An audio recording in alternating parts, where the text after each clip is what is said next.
Hello, this is Mark J. Boone, Assistant Professor in the Department of Religion and Philosophy at Hong Kong Baptist University. This is a video abstract from my article, Philosophical Warnings on the Use of AI in Education. Timely advice from Plato, Martin Heidegger, Zhuangzi, and C.S. Lewis. An article published in the Interdisciplinary Journal of Human and Social Studies in the year 2024. I'd best keep this simple. Let me first read the abstract for this article. Some important warnings about how we use technology in the philosophies of Plato, Martin Heidegger, Zhuangzi, and C.S. Lewis are relevant to the use of AI in education. Plato cautions us concerning what is lost when we let technology replace some of our own thinking processes. Far from making us more intelligent, the use of AI in writing falls into the mistakes Plato warns us against. We get lazy with learning and remembering, and we substitute a bundle of information for the wisdom and the comprehension that constitute genuine knowledge. Heidegger, ancient Greece, 1900s Germany, big jump in time there. Martin Heidegger advises us against using technology to create more of a product and reducing the role of humanity to merely a part of the system of production. How does that apply to AI in education? When writing with AI, we abandon our responsibility to shepherd our own work, and we become tools in the machinery of creating a written product, even letting the software guide us rather than the other way around. Now let's jump back in time again, also to the other side of the world. Zhuangzi, ancient Taoist philosopher. Zhuangzi teaches us not to follow the patterns set by social convention. Material written by AI is a distillation of conventional word patterns. That's all it is. That's what Zhuangzi is warning us not to do with our minds. Back in time again, up to the 1900s again, C.S. Lewis warns us that we abolish, forward in time again, Back to the Future. Lewis warns us that we abolish part of humanity when we use technology to get what we want without first learning to love what is good.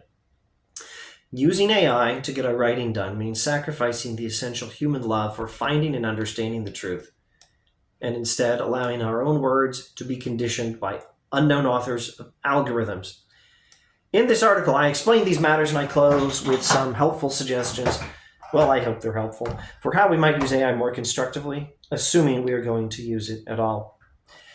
Now, that was me elaborating. That was me reading the abstract for the article and interrupted myself to expand on it just a bit. To elaborate a bit more, borrowing from my intro and conclusion in the article, the great philosophers have some interesting things to say about AI. Plato, Martin Heidegger, Zhuangzi, and C.S. Lewis are among them. They have some serious warnings about the use of AI in academic endeavors. At some risk of redundancy, Plato warns us that something is lost when we let some new form of technology do some of our thinking for us. This very much applies to the use of AI in writing, a practice which trains us to use pre-existing patterns of words with minimal comprehension. Heidegger explains that when our overall aim is to produce more, we make ourselves cogs in a machine alongside other pieces of technology. The use of AI in writing has a similar effect because instead of being people who are guiding a piece of writing, we become a tool working with and guided by software as we work to produce a written product. Zhuangzi warns us against following the conventions of society when they are an imposition on nature, on freedom, or on happiness. The use of AI in writing is nothing but a following of pre-existing linguistic patterns society placed on the freaking internet. When we let AI do our writing for us, we're following social convention, not patterns set by our own minds, certainly not the best patterns, those of the Tao. Lewis explains that we go so far as to abolish humanity when we use technology to get what we want without any trained love of what's good. One important application to AI writing is this. We lose the essential human love of discovering and comprehending the truth when we substitute language patterns shaped by an algorithm writer for our own understanding. The use of AI in writing can steal a piece of our humanity from us. Watch out. Now, I'm not recommending a total ban on using AI in writing. A ban would be fine with me. Actually, I would recommend it. At least, I don't know, maybe up through high school or something like that. I don't know if it's possible to do a total ban. That's something that can be implemented on a case-by-case basis at the local level by administrators of a particular school. But I can say this. I think cautiously, we can move along with our lives with these things in mind, even if we don't ban AI writing. At the end of my article, I make a couple of specific suggestions, one for teaching, one for academic research. Here are some examples. If I let AI discover the thesis statement of my paper, that's very bad.